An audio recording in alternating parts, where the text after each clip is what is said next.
রবের পরিচয় পাওয়া যাবে, সেই ব্যক্তি তাই রবকে দেখবে। এখানে কিন্তু দেখার কথা বলা হয়েছে, মান আরাফা নাফসাহু ফাকাদ আরাফা রাব্বাহু, আরাফা রাব্বাহু।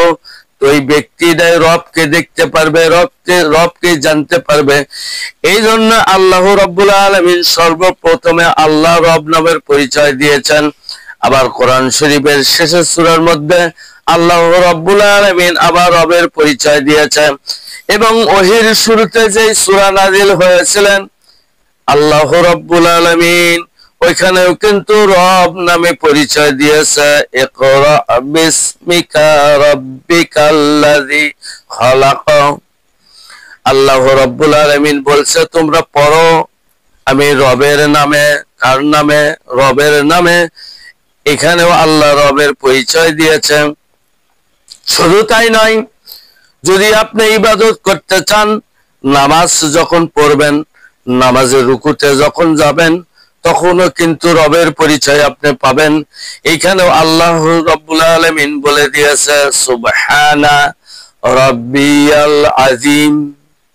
এখানেও রব।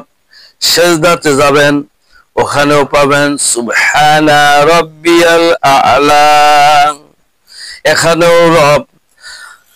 আবার কবরের মধ্যে যখন সর্বপ্রথম প্রশ্ন মুনকির নাকির করবে, তখন বলবে কিন্তু যে তোমার রবকে চিনো নাকি? মান রব্বুকা, তোমার রবটা কে?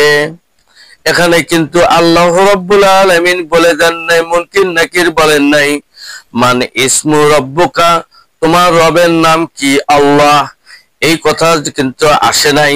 এখানে আসছে মান রব্বুকা, তোমার রব কে? রবকে তুমি চিনো নাকি? রবকে তুমি জানো নাকি? এই জন্য আল্লাহ রাব্বুল আলামিন সর্বপ্রথম যে রবের পরিচয় দিয়েছে, এই রব সারে জাহানের রব রব্বুল আলামিন। আর আল্লাহ রাসূল হলো রাহমাতাল লিল আলামিন। আলহামদুলিল্লাহ।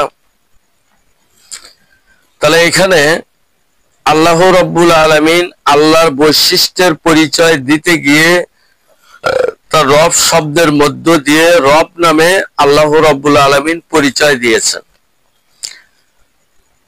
এটা সর্বপ্রথম সূরাত আল ফাতিহার মধ্যে আল্লাহ রাব্বুল আলামিন রব নামের পরিচয় দিলেন।